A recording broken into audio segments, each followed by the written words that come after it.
नमस्कार,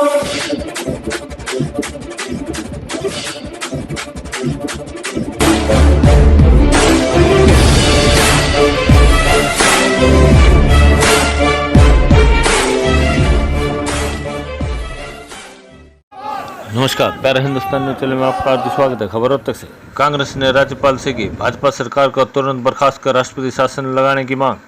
कांग्रेसी नेताओं ने राज्यपाल को भेजा ज्ञापन। केंद्र सरकार तुरंत 3 कृषि बिलों को वापस ले। एडवोकेट रमेश खुराना। किसानों पर दर्ज किए मुकदमों को तुरंत बिना शर्त वापस ले सरकार। महंगाई, अपराध, व्यवस्था सब क्षेत्रों में मिट्टी में मिलता जा रहा है हरियाणा प्रदेश का नाम।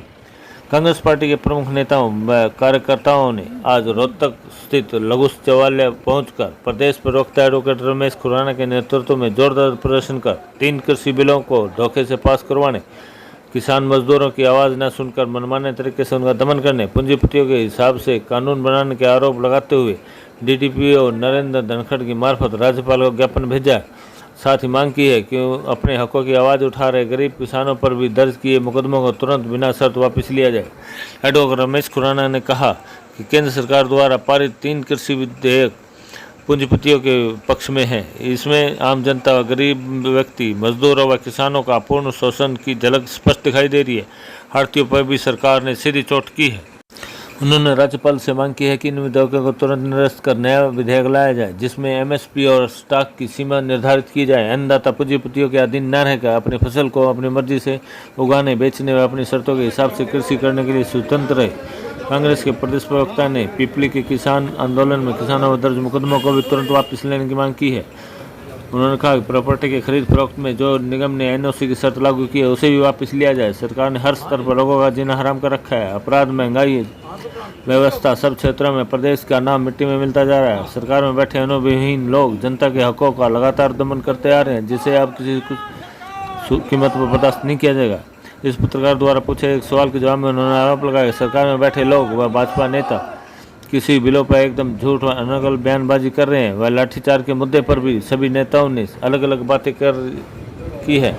सरकार में बैठे कुछ तानाशाह लोग गरीब किसानों, मजदूरों, शिक्षकों, कर्मचारियों व अपने हक की आवाज़ उठाने वाले हर व्यक्ति को दबाने में लगी है। कांग्रेस सेवा दल एनसीआर प्रभारी मोनू शर्मा ने कहा, सरकार हर मोर्चे पर विफल साबित हो रही है। प्रदेश में बेरोजगारी एक प्रमुख समस्या है, लेकिन सरकार उस पर बात करने से लगातार बच रही है। इस अवसर पर प्रमुख रूप से पंकज देवा, कमलेश चहल, विकास परमार, पंकज कपूर, महेंद्र पागड़ी, राजीव अत्री, अनिल दुरेजा, रामजी गहलोत, अनिल लाठ, पंकज सपड़ा आदि मौके पर मौजूद थे। रोहतक से अर्षद सैनी की रिपोर्ट।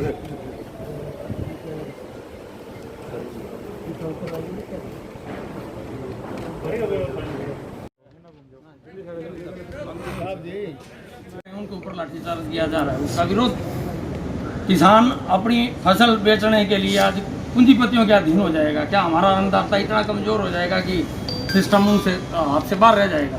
क्या पूंजीपतियों का देश है, इसीलिए हमने देश स्वतंत्र करवाया था, हमारे लोग शहीद हुए।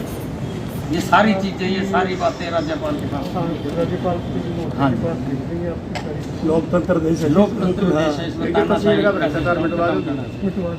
बीजेपी सरकार मुर्दाबाद, बीजेपी सरकार मुर्दाबाद। कभी बेकार हट्टर तेरी कमर खुदेगी, आज नहीं तो कल खुदेगी। हट्टर तेरी कमर खुदेगी, आज नहीं तो कल खुदेगी। बीजेपी सरकार मुर्दाबाद, बीजेपी सरकार मुर्दाबाद। तो सर, आज आपका प्रदर्शन था, किन मांगों को लेकर? आज कांग्रेस पार्टी की हरियाणा की प्रदेश अध्यक्षा कुमारी शैलजा जी और कांग्रेस में हमारे नेता प्रतिपक्ष और पूर्व मुख्यमंत्री चौधरी भूपेंद्र सिंह हुड्डा जी के आह्वान पर पूरे प्रदेश की तरफ से राजभवन में एक ज्ञापन सौंपा गया। आज जनता की मांग के ऊपर किसानों के साथ जो लाठीचार्ज हो रहा है, आज प्रदेश के अंदर रजिस्ट्रियों पे एनओसी लागू कर दी गई है और ऐसे मंत्रियों के द्वारा ये एनओसी का फरमान जारी किया गया है जिसको प्रॉपर्टी के बारे में, इसके रजिस्ट्रेशन एक्ट के बारे में किसी प्रकार का कोई ज्ञान तक नहीं है। आज अगर कोई गरीब व्यक्ति अपनी ज़रूरत के लिए अपने 400-500 गज के मकान में से अगर 100 गज का टुकड़ा बेचता है तो उसको पहले तो अपना हाउस टैक्स क्लियर करना होगा, उसके साथ उसको उस पूरे 500 गज के प्लाट का डेवलपमेंट चार्ज देना होगा, उसके बाद 500 गज की एनओसी लेने के बाद 100 गज की अलग से एनओसी लेनी पड़ेगी। इससे भ्रष्टाचार एक तरफ फैल रहा है और दूसरी तरफ लोगों को जो परेशानी हो रही है वो भ्रष्टाचार की भी जननी है और लोग जनतंत्र लोकतंत्र में अपना विश्वास इस प्रकार से व्यक्त कर रहे हैं जैसे वो अपने देश में न रहकर कहीं विदेश में रह रहे हों।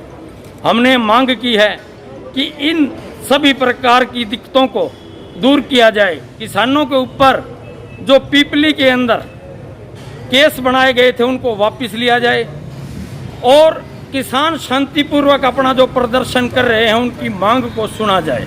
इसी के साथ पीटीआई टीचर्स भी अपनी मांगों के लिए अगर किसी सरकार के नुमाइंदे से मिलते हैं तो उनकी मांगों को सुना जाए।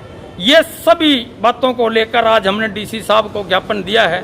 जो हमारा ज्ञापन डीडीपीओ साहब ने हमारे से लेकर हमें आश्वासन दिया है कि आपकी बातें राज्यपाल तक पहुंचाई जाएंगी और जल्द ही इनका समाधान निकलेगा।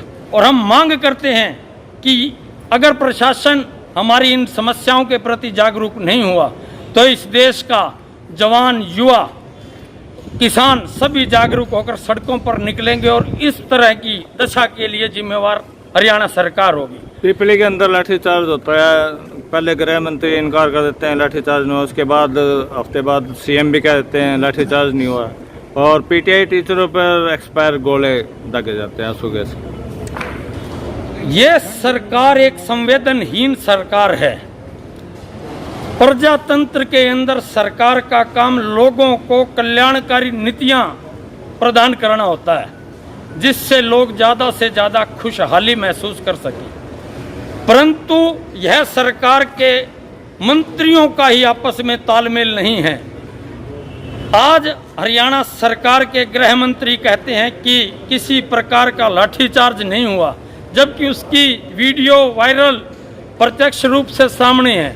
फिर कुछ समय बाद ये कहते हैं कि पीटीआई टीचर्स पर किसी प्रकार का आंसू गैस लाठीचार्ज नहीं हुआ, सोशल मीडिया में उसकी वीडियो वायरल है। तो इस तरह की सभी प्रकार की खूबियां इस सरकार ने झूठ बोलने की महारत इस सरकार के नुमाइंदों मंत्रियों और इवन मुख्यमंत्री तक ने हासिल कर लिया है। इससे जल्दी निजात पाना प्रशासन से हम राज्यपाल के माध्यम से राष्ट्रपति से अपील करते हैं कि इस तरह की सरकार को जल्दी से जल्दी चलता करे, प्रदेश के अंदर राष्ट्रपति शासन लागू करे ताकि प्रदेश की जनता अपने कल्याण के लिए अच्छी सरकार चुन सके।